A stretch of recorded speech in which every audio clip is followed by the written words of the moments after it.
Welcome to the video guys. Video का part 1 देखने के लिए लिंक डिस्क्रिप्शन बॉक्स में आपको मिल जाएगा। पार्ट 2 में हम डिस्कस करेंगे कि फिक्सेशन क्या होता है। उससे पहले 2 इम्पॉर्टेंट स्टेप्स हैं हमारे, रिसेप्शन ऑफ और रजिस्ट्रेशन।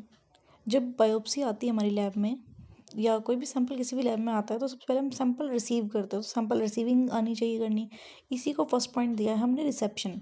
रिसेप्शन मीन्स जहाँ हम सैंपल रिसीव कर रहे हैं, सैंपल रिसीविंग एरिया हमारा। तो सैंपल आएगा तो हम कैसे रिसीव करेंगे? पेशेंट का जो सैंपल आएगा वो लेबल्ड होना चाहिए प्रॉपरली। जो बेसिक इन्फॉर्मेशन है पेशेंट की, like name, hospital ID number, age, और जो भी आइडेंटिटी आप सैंपल को मार्किंग दे रहे हैं वो आइडेंटिटी उसके टेस्ट रिक्विजिशन फॉर्म से मैच होनी चाहिए। जो टेस्ट का रिक्विजिशन फॉर्म आ रहा है हमारे पास, उस पर जो इन्फॉर्मेशन है वो सैंपल से मैच कर रही होनी चाहिए। मतलब किसी और का सैंपल ना आए, मिक्स ना हो जाए, इसलिए सैंपल प्रॉपर्टी लेबल्ड होना चाहिए, फॉर्म के साथ मैच कर लेंगे एंड देन रिसीव कर लेंगे। देन सेकंड पॉइंट हमारा रजिस्ट्रेशन। तो रजिस्ट्रेशन में क्या है ना, जो हमारा लेबोरेटरी नंबर है वो हम असाइन करेंगे सैंपल को। उसी से सैंपल, उसी आईडी से सैंपल को हम प्रोसेस करेंगे, आगे आगे प्रोसीडिंग चलेगी हमारी। क्योंकि नेम, पेशेंट नेम से करना बहुत मुश्किल हो जाता है। एक नाम के कई पेशेंट हो सकते हैं, एज भी एक जैसी हो सकती है और जेंडर भी। तो इसलिए ना कन्फ्यूजन क्रिएट ना हो, इसलिए एक यूनिक हॉस्पिटल आइडेंटिटी नंबर बनाया जाता है। या तो उससे प्रोसीड करते हैं या हमारा पर्टिकुलर लेबोरेटरी नंबर होता है, उससे हम प्रोसीड करते हैं सैंपल्स। तो वो असाइन करे जाएंगे और रजिस्टर में एंट्री की जाएगी, क्योंकि डॉक्यूमेंटेशन होनी ज़रूरी है, रिकॉर्ड होना चाहिए हमारे पास। तो रजिस्टर में एंट्री करेंगे हम हॉस्पिटल आईडी नंबर के साथ, पेशेंट की बेसिक इन्फॉर्मेशन के साथ और लैब आईडी के साथ। जो भी आप लैब में अगर आईडी दे रहे हैं, साइन कर रहे हैं, तो ये हो गया हमारा रजिस्ट्रेशन। देन हमारा पॉइंट आता है फिक्सेशन का। What is fixation, why fixation is required, importance of fixation. Fixation क्या होता है, फिक्सेशन क्यों ज़रूरी होता है और फिक्सेशन की क्या इम्पोर्टेंस है, क्यों करते fixation. Fixation is a process by which a specimen is preserved in its original condition. मतलब फिक्सेशन एक वो तरीका है जिससे जो भी स्पेसिमन आया है हमारे पास सैंपल के रूप में, वो प्रिजर्व रहता है अपनी ओरिजिनल कंडीशन में। मतलब उसमें किसी तरह का कोई चेंज नहीं आता।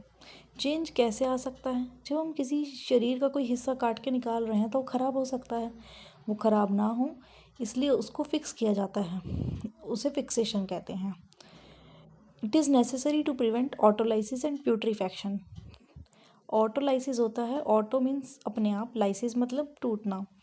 हमारा जो टिश्यूज़ होते हैं वो ऑटो डाइजेस्ट हो जाते हैं, सेल्फ डिस्ट्रक्ट हो जाते हैं हमारे शरीर में जो एंजाइम्स प्रोड्यूस होते हैं उनके द्वारा। शरीर से जो हिस्सा कट के निकल गया उसमें ऑक्सीजन तो पहुंचेगी नहीं, तो सड़ेगा गलेगा ही। तो इसे बोलते हैं ऑटोलाइसिस। ऑटोलाइसिस में क्या होता है? ऑटोलाइसिस की डेफिनेशन है auto digestion of tissues, self destruction of cells by enzymes produced by organism itself. जो कि मैंने आपको बता दिया, हमारे जो एंजाइम्स हैं वो ऑटो डाइजेस्ट कर लेते हैं उन टिश्यूज़ को, सेल्फ डिस्ट्रक्ट कर लेते हैं। तो ऑटोलाइसिस ना हो इसलिए फिक्सेशन होती है। दूसरी चीज़ है हमारी प्यूट्रीफैक्शन। प्यूट्रीफैक्शन का मतलब रॉटन मटेरियल, मतलब सड़े ना, गले ना, मतलब ख़राब ना हो, कहने का अर्थ ये है। तो ऑटोलाइसिस और प्यूट्रीफैक्शन से सेव करने के लिए और अपने स्पेसिमेन को ओरिजिनल कंडीशन में रखने के लिए फिक्सेशन किया जाता है। फिक्सेशन जिनसे किया जाता है उन्हें फिक्सेटिव्स कहते हैं। मतलब जो सॉल्यूशंस होते हैं जिसको ओरिजिनल कंडीशन में टिश्यूज़ को रखने के लिए यूज़ किया जाता है, जिनसे फिक्सेशन कहते हैं, वही फिक्सेटिव्स वही काम करते हैं। फिक्सेशन तो प्रोसेस हो गया, जो फिक्स कर रहे हैं वो फिक्सेटिव्स हैं। वो 2 तरीके के होते हैं, सिंपल फिक्सेटिव और कंपाउंड फिक्सेटिव। सिंपल फिक्सेटिव जो होते हैं used alone to fix tissues, मतलब इनमें किसी तरह की मिलावट नहीं होती, ये एक ही तरीके का सॉल्यूशन होता है, इसमें कुछ और नहीं मिक्स करते।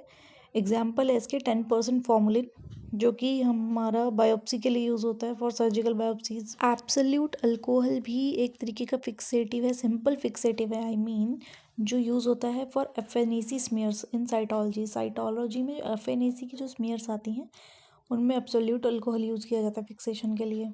मीथेनॉल या कार्बिनॉल ये हेमेटोलॉजी में यूज़ किया जाता है, ये भी एक तरीके का सिंपल फिक्सेटिव का एग्जाम्पल हो गया।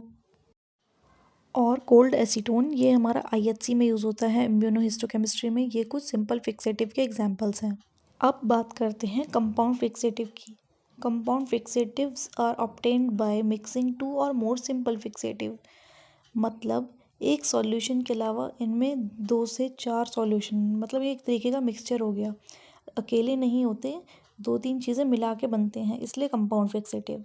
दे are used for better preservation of specific structures. कुछ स्ट्रक्चर्स जो सिंपल फिक्सेटिव के द्वारा इतने अच्छे से प्रिजर्व नहीं हो पा रहे, उन्हें और इन्हेंस करने के लिए कंपाउंड फिक्सेटिव बनाए गए हैं। 2-3 तरीके के सिंपल फिक्सेटिव मिक्स कर दिए तो और अच्छी तरीके से प्रिजर्व करने लग गए ओरिजिनल कंडीशन में स्पेसिमन्स को। तो कंपाउंड फिक्सेटिव्स यूज होते हैं used for better preservation of specific structures. अब इनके एग्जांपल्स की बात कर लेते हैं। Helly's fluid, Bouin's fluid, Zenker's fluid, Rossman's fluid, ये कुछ एग्जांपल हैं कंपाउंड फिक्सेटिव्स के। हेली, बोइन, जेंडर, रॉसमैन, ये इनके साइंटिस्ट के नाम हैं जिन्होंने ये प्रिपेयर किए होंगे, उनके नाम के ऊपर इन फ्लूइड्स का नाम रखा गया है, इनका फिक्सेटिव्स का। तो इस वीडियो में इतना ही था गाइस। अगर आपको वीडियो अच्छी लगी हो, पसंद आई हो, तो प्लीज़ वीडियो को लाइक करें, चैनल को सब्सक्राइब करें और बेल आइकन ना दबाना भूलें। कमेंट करके ज़रूर बताएं आपको वीडियो कैसी लगी। Thanks for watching, bye.